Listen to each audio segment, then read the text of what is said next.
이달 초였죠. 8월 초. 그때 비가 굉장히 많이 왔습니다. 집중호우가 이어졌습니다.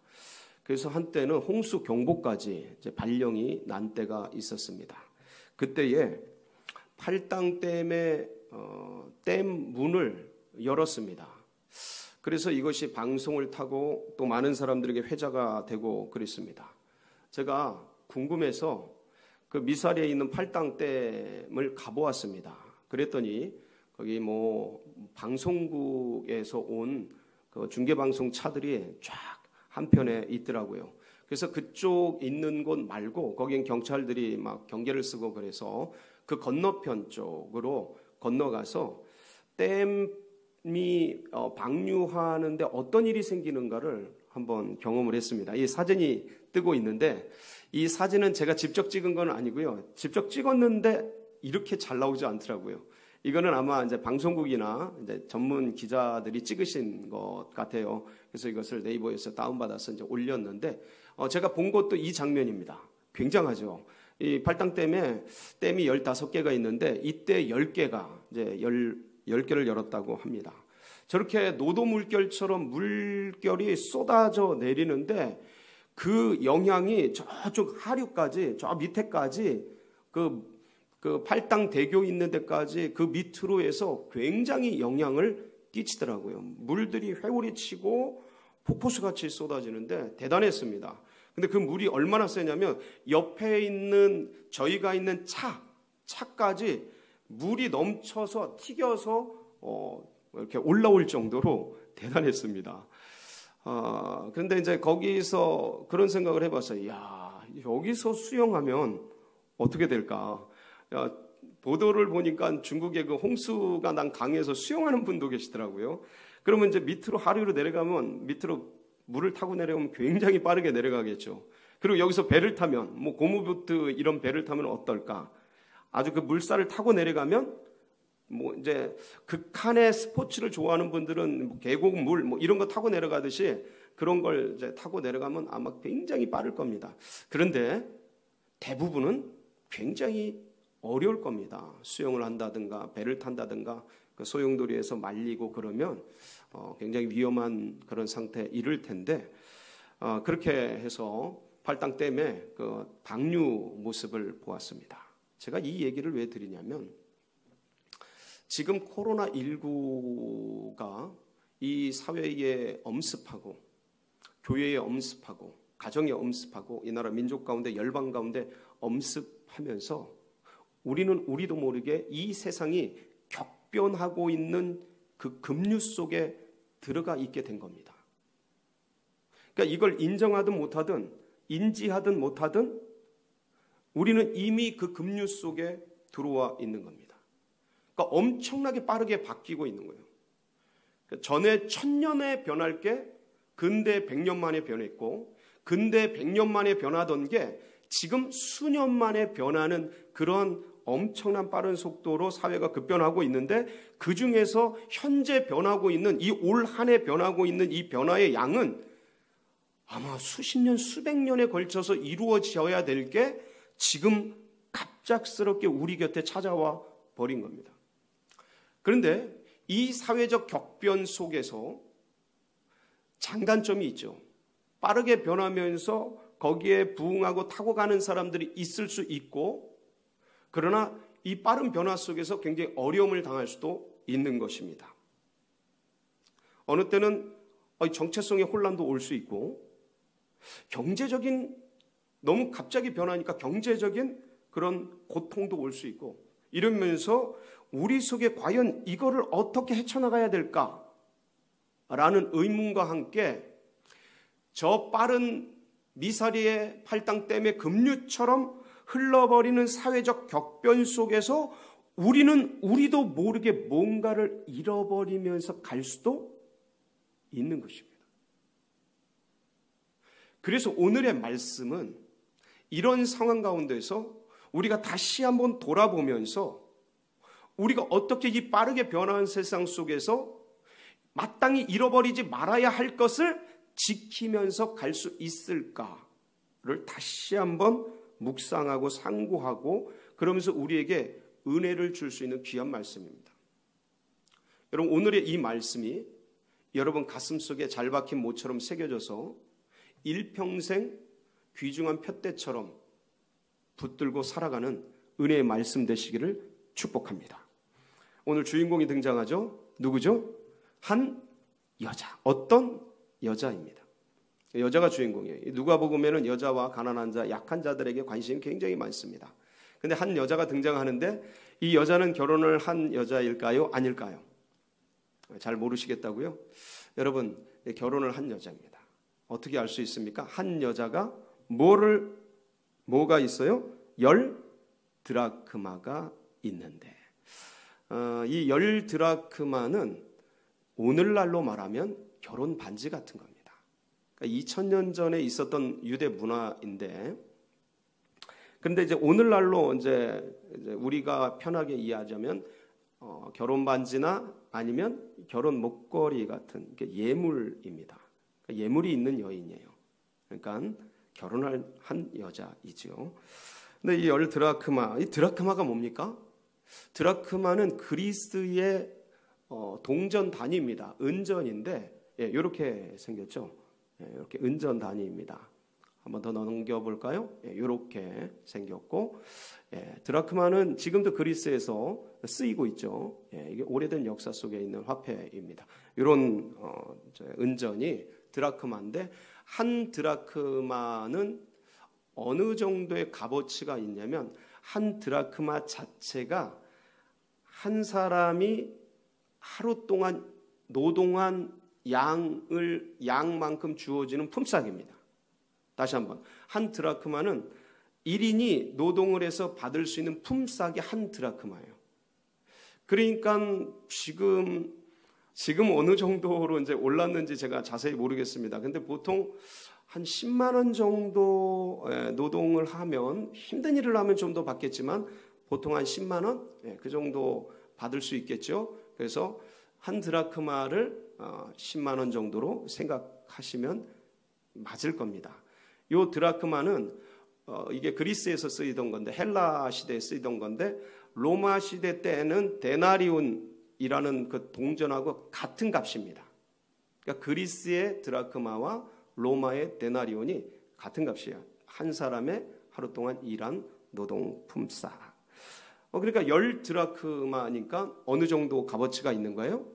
지금 오늘날로 말하면 한 100만 원 정도의 값어치가 있는 그러한 돈입니다. 근데 이 드라크마가 10개가 모인 이 돈이 100만 원 정도의 값어치가 있다라는 것은 그냥 돈으로 환산한 겁니다. 그런데 이 여인에게 이 10드라크마는 돈으로 환산할 수 없는 엄청난 것입니다. 무슨 말씀이냐면, 이 유대 사회, 2000년 전 유대 사회에서 사실은 여자, 아이, 이러한 분들은 오늘날과 같은 대우를 받지 못하고 살았습니다. 그러니까 여인이 마치 남자의 부속물처럼 그렇게 취급받던 시대입니다. 지금으로서는 상상할 수 없죠. 그런데 이 시대 때는 그게 너무나 당연했습니다. 왜냐하면 전쟁의 시대이기 때문에 힘이 세고 싸움을 잘하는 남자들만 인정받던 시대예요. 그러니까 여인들은 거의 부속물처럼 그렇게 취급받던 것들이 당연시 되던, 아무도 누가 뭐라 그러지 않던 그런 시대였습니다. 이런 시대적 배경을 우리가 이해하고 이 10드라크마를 접근해야 됩니다. 이런 때에 한 남자와 한 여자가 사랑을 했어요. 결혼을 하게 됐어요.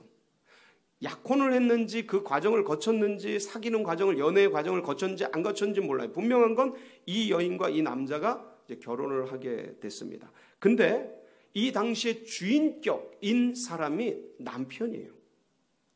거의 종처럼 그렇게 섬기던 여인이 부인입니다. 근데 이 신부에게, 이 부인이 될 사람에게 신랑으로서 내가 당신을 사랑합니다. 내가 당신만을 섬기겠습니다. 내가 당신의 남편입니다 하면서 예물로서, 사랑의 증표로서 지참금으로 준 것이 10드라크마예요. 물론 다른 것도 줬죠. 다른 것도 줬는데 장인에게도 주고 그러는데 이 여인에게 주는 것은 10드라크마였던 거예요. 그러니까 이 10드라크마는 이 여인에게 100만 원을 주고 그냥 살 수 있는 그것이 아닌 거예요. 수많은 반지가 있지만 내 신랑이 나에게 준 결혼 반지는 특별한 의미가 있지 않습니까? 마치 그와 같은 거예요. 수많은 반지가 있지만 이 반지만큼은 다른 거예요. 왜냐하면 남편이 결혼 예물로 사랑을 담아서 주었기 때문이죠. 이 여인에게 10드라크마는 그런 거예요. 그런데 시대적 상황이 하도 여자들을 사람 취급하지 않던 시대이기 때문에 여러분 놀라지 마십시오. 10드라크마 중에서 1드라크마를 잃어버린다는 의미는 다른 1드라크마 갖다 끼면 되지 이런 게 아니고 이 여인이 남편에 대한 존중과 사랑을 잃어버린 것과 같이 취급되었습니다. 그래서 뭐까지 가능했어요? 드라크마를 잃어버리면 이혼까지 가능했어요. 그러니까 이게 굉장히 지금 생각하면 도무지 이해가 되지 않는 그런 문화이지만 이게 실제적이었고 그 시대에 이게 통용되던 그런 거였습니다. 여러분 우리 조선시대가 100년 전이 조선시대입니다. 근데 그 시대에 뭐가 있어요? 보쌈이 있었고 그 다음에 여러분 그 아들을 못 낳으면 여자로서 취급을 못 받던 그런 시대가 100년, 200년 전이었습니다. 그러니까 2000년 전에 이런 문화는 정말 우리가 상상할 수 있는 것이죠. 그래서 이렇게 이 10드라크마의 의미가 그런 것이다.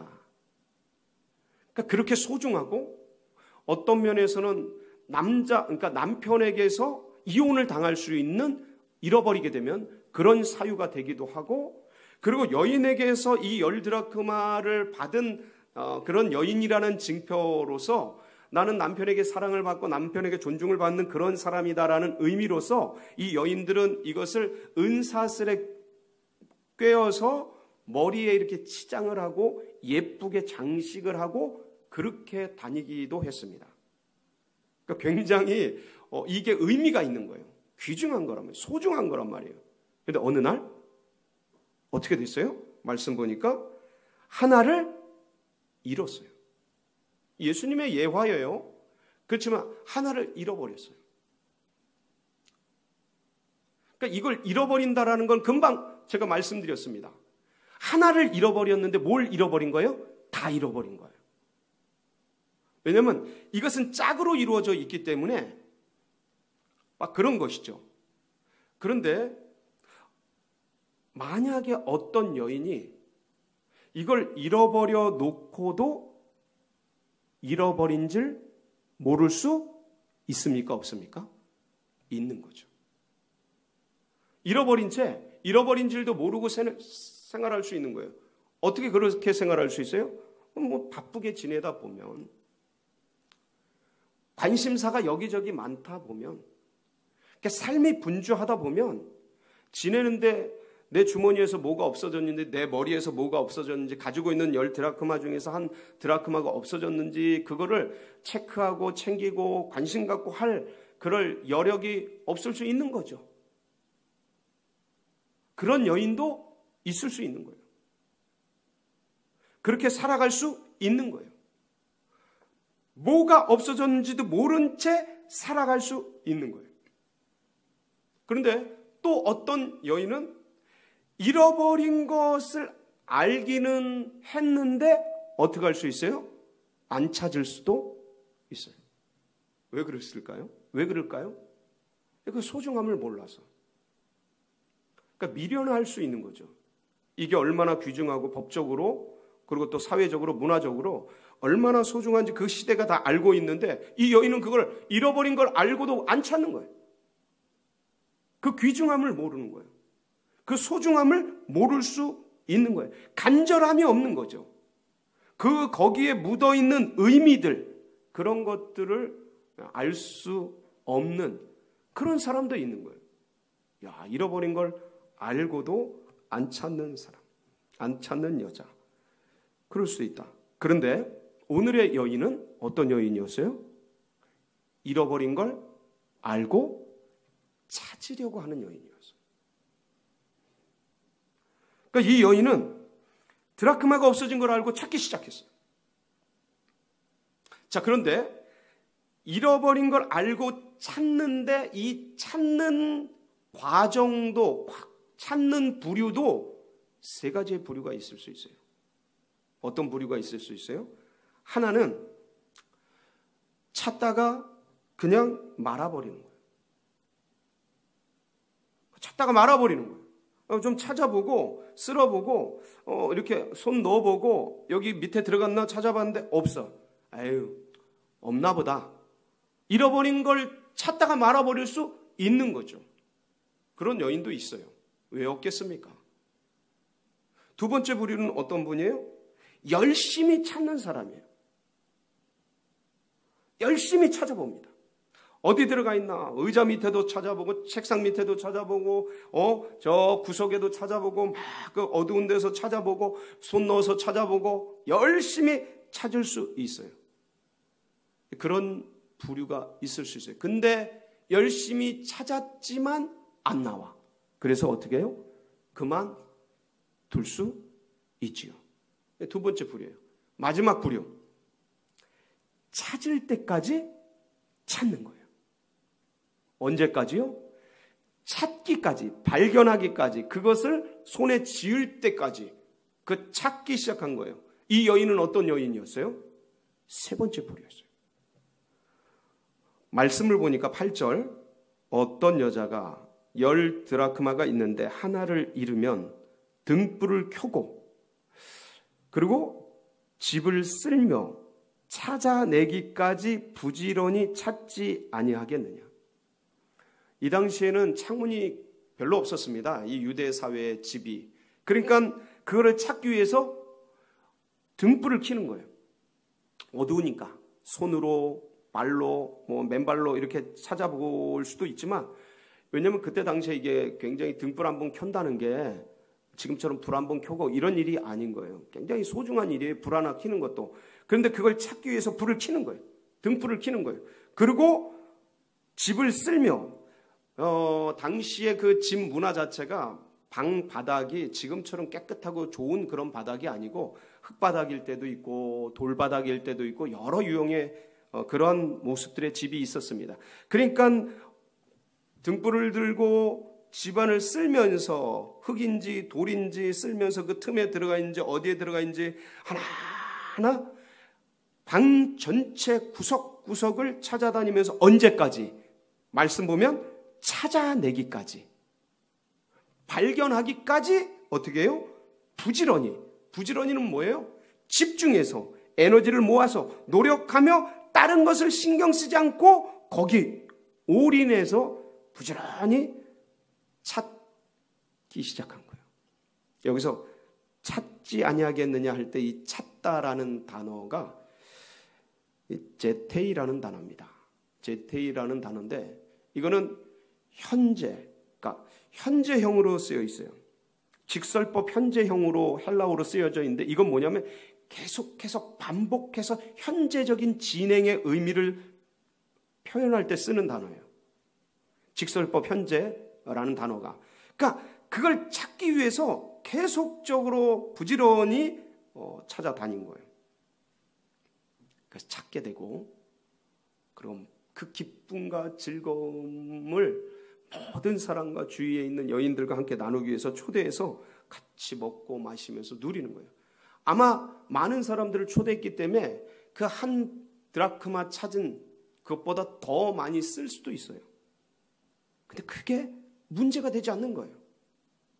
왜냐하면 이 여인은 한 드라크마를 찾은 게 아니에요. 남편의 사랑을 찾은 거예요. 남편의 그 예물을 찾은 거예요. 그러니까 남편을 향한 그 첫 사랑을 회복한 거예요. 이 여인은 그런 거예요. 여인 편에서는 너무 행복하고 좋고 즐겁고 기뻐가지고 많은 사람들을 이웃을 초대해가지고 같이 잔치를 하고 먹고 마시고 누리는 그런 모습을 볼 수가 있습니다. 사랑하는 성도 여러분, 굉장히 분주하게 변화되고 엄청나게 빠르는 이 격변 시에 우리는 이 믿음의 길을 걸어가면서 우리도 모르게 무엇인가를 잃어버리고 갈 수 있는 상황 가운데 있습니다. 너무도 빠르기 때문에, 너무도 분주하기 때문에, 너무도 급격하기 때문에 무엇을 잃어버린지 모르고 갈 수 있는 상황 가운데 우리가 던져져 있는 것입니다. 많은 신앙인들이, 많은 믿음의 사람들이 이렇게 격변 시에 빠르게 변화하는 이때에 놓고 잃어버리기 쉬운 게 뭐냐면 뭐예요? 주님을 향한 첫사랑. 계시록 2장 3절에서 5절 말씀을 보면 그 계시록 7교회에게 하시는 말씀 중 첫 번째 에베소 교회에 대한 말씀이 나와요. 그 말씀을 한번 같이 읽어보겠습니다. 시작. 또 내가 참고 내 이름을 위하여 견디고 게으르지 아니한 것을 아노라. 그러나 너를 책망할 것이 있나니 너를 너희 처음 사랑을 버렸느니라. 그러므로 어디서 떨어졌는지를 생각하고 회개하여 처음 행위를 가지라. 만일 그리하지 아니하고 회개하지 아니하면 내가 네게 가서 네 촛대를 그 자리에서 옮기리라. 처음 사랑, 첫사랑. 과연 내 안에 그것이 살아있는가? 이런 급변하는 사회 속에서 코로나19로 함께 현장 예배를 드리지 못하고 각자의 자리에서 이렇게 예배드리고 있는 지금의 이 현실 속에서 내 속에 주님을 향한 이 첫사랑, 주님을 향한 사랑, 주님을 향한 애틋함, 사모함, 이것이 식어지지 않고 있는가? 이것을 잃어버리지 않고 있는가? 이것을 검증해보고 돌아보는 건 굉장히 소중한 일이에요. 어떤 분들은, 어떤 여인들은 여인으로 비유가 됐잖아요. 우리 모두를 신부라고 생각한다면 어떤 여인들은 그것이 잃어버린 줄도 모르고 지낼 수 있다 없다? 있는 거예요. 잃어버리고도 찾지 않을 수도 있는 거예요. 찾기까지 찾자. 두 번째는 어떤 것을 잃어버릴 수 있습니까? 사명이죠, 사명. 주님이 우리에게 맡겨주신 사명. 분주하게 밀려가는 일상 속에서 이 사명을 놓칠 수가 있어요. 빌립보서 3장 12절로 14절 말씀에 보면 이 사명에 대한 말씀이 나오는데 한번 보겠습니다. 시작. 내가 이미 얻었다 함도 아니요 온전히 이루었다 함도 아니라 오직 내가 그리스도 예수께 잡힌 바 된 그것을 잡으려고 달려가노라. 형제들아, 나는 아직 내가 잡은 줄로 여기지 아니하고 오직 한 일, 즉 뒤에 있는 것은 잊어버리고 앞에 있는 것을 잡으려고 표대를 향하여 그리스도 예수 안에서 하나님이 위에서 부르신 부름의 상을 위하여 달려가노라. 진짜 달려가고 있는가? 아니면 넋놓고 있는가? 바울은 이 빌립보 이 감옥에서 자기의 말년의 시간들을 돌아보면서 뒤에 있는 것은 잊어버리고 다시 앞에 있는 것을 향해 달려가겠다라는 그런 믿음의 고백, 사명의 고백을 하고 있는 장면이에요. 근데 우리는 우리 시대에 과연 그 사명, 달려갈 사명, 붙들 수 있는 희망, 그 표대, 그걸 향해 달려갈 수 있는 그 소명, 이런 것들이 우리 속에서 불타고 있는가? 아니면 휩쓸려가는 새 속의 물결 속에서 흔들리고 있는가? 어디로 모르고 어디도 모르게 떠나려가고 있는 이 부유물처럼 혹시 내가 그러고 있지는 않은지 돌아볼 그럴 귀한 말씀입니다. 또 하나는 간절함, 열정, 주님 나라를 향한 열정, 하나님 나라를 향한 열정, 그것을 향한 간절함, 하나님의 나라가 이 땅 가운데 이루어지길 소망하는 그 마음들, 이 사회 전체 속에서 일그러지고 있는, 무너지고 있는 이 사회 속에서 하나님의 나라, 하나님의 의가 어떻게 이루어질까를 간절히 사모하는 그 마음, 다음 세대가 무너지고 아이들이 해체가 되고 교회가 지금 어려움 속에 이렇게 던져져 있는 이 현실을 바라보면서 이 나라를 세우고자 하는, 하나님의 교회를 세우고자 하는, 하나님 다음 세대를 세우고자 하는 그런 열정들, 소망들, 간절함들, 그것이 우리 안에 지금 나를 뛰게 하고 있는가? 아니면 막막한 답답한 현실 속에 짓눌린 채 혹시나 행여나 눌리면서 그렇게 암울한 채, 우울한 채 그 속을 걷고 있지는 않은가? 생각해 보면 그럼 내가 무엇을 잃어버린 건가? 하나님은 이 현실보다, 이 세속의 힘보다 훨씬 크신 분인 것을 우리는 믿고 있는데 왜 내가 지금 이 잠시 잠깐 당하는 이 현실 속에서 눌려 있는가? 왜 막막해하고 있는가? 난 뭐를 잃어버린 건가? 난 무엇을 상실한 건가? 우리가 주님 앞에서 다시 한번 돌아봐야 할 때인 것입니다. 결국은 본질적으로 이 모든 것, 첫사랑, 사명, 간절함, 열정, 하나님 나라 전체를 합해서 예수 그리스도를 향한 간절한 마음, 내 안에서 그게 지금 작동하고 있는가? 내 속에서 그게 현재적으로 나를 끌어가고 있는 힘인가? 예수 그리스도 그분을 향한 열정과 사모함과 간절함이 내 인생을 지금 끌고 가고 있는가? 아니면 다른 무엇에 의해서 지금 끌려가고 있는가? 그냥 밀려가는 흐름 속에, 물결 속에 내 인생이, 내 삶이 나도 모르게 어디로 가는지 모르고 그렇게 떠내려가고 있는가? 아니면 아무리 거센 파도가 밀려오고 고통이 밀려오고 어려움이 밀려올지라도 예수 그리스도를 향한 그 마음을 붙들고 그 하나님이 하늘에서 부르신 그 부름의 상을 위해서 달려가고 있는가? 그리스도 예수의 주인께, 내 주인께서 나를 끌어가고 있는가? 이런 것을 생각해 볼 때 드라크마를 잃어버린 그 여인의 간절함, 그것이 우리에게 꼭 필요한 때가 아니겠는가?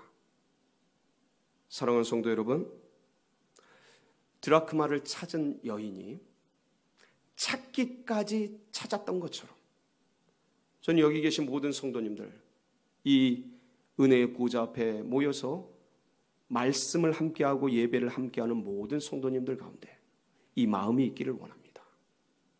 찾기까지 찾자. 주님이 나를, 내 주인 되심을, 내 소중한 분이신 것을, 내 사랑인 것을, 그 마음이 회복되기까지 찾자. 그렇게 다짐하면서 달려가시기를 축복합니다.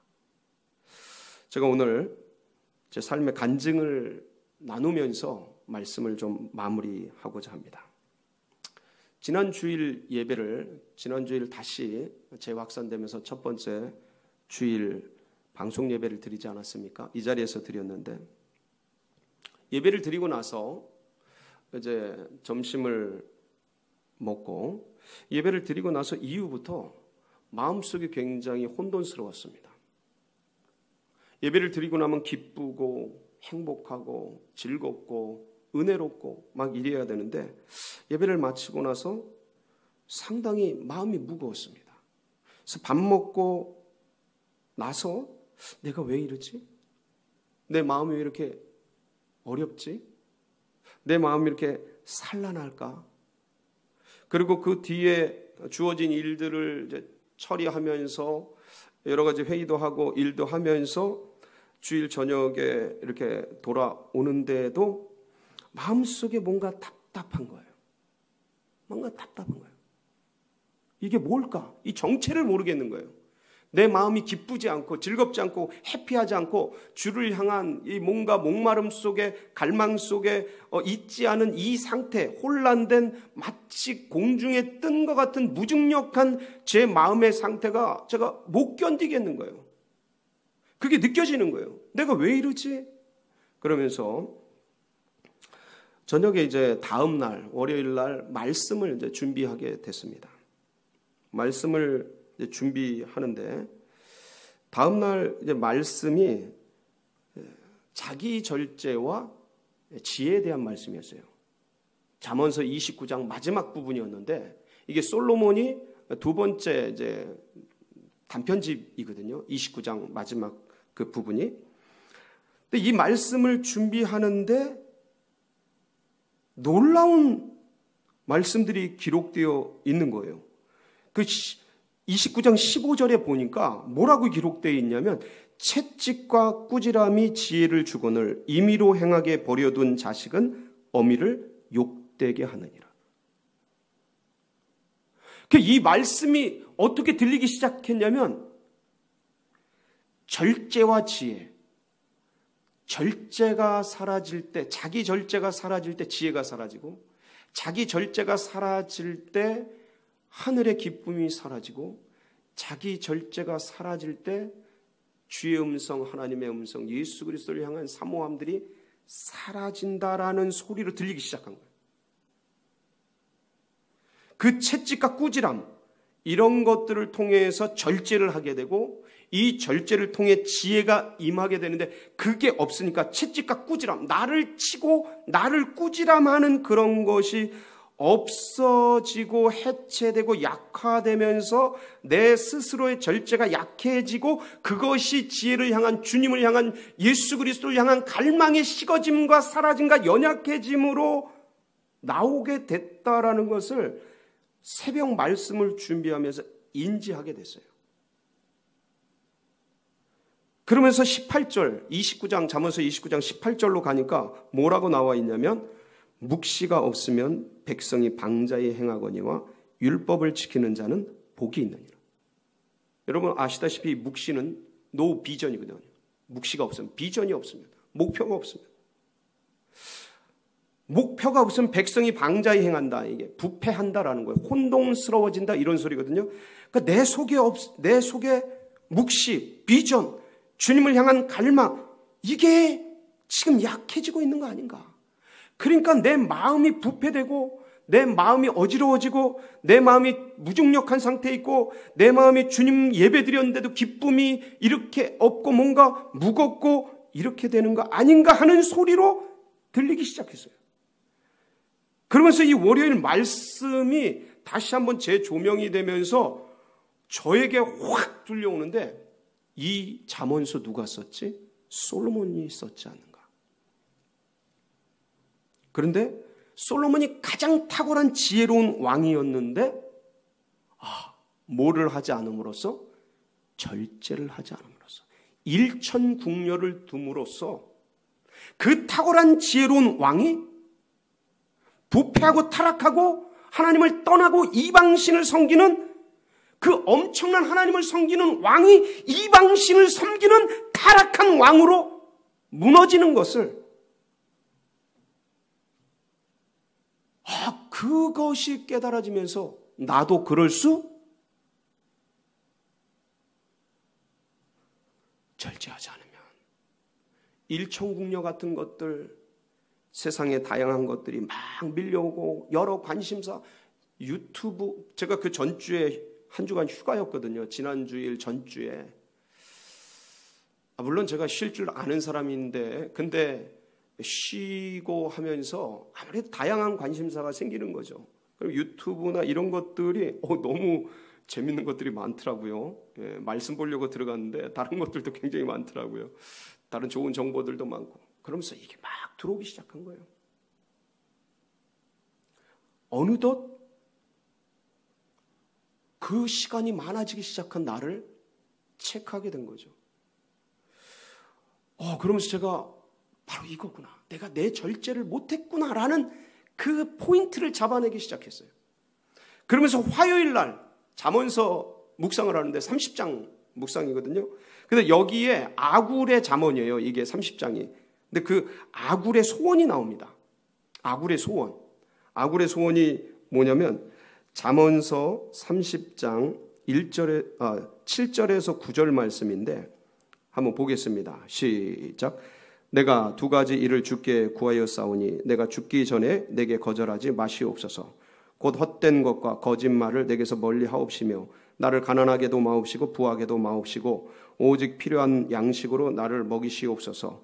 혹 내가 배불러서 하나님을 모른다 여호와가 누구냐 할까 하오며 혹 내가 가난하여 도둑질하고 내 하나님의 이름을 욕되게 할까 두려워함이니이다.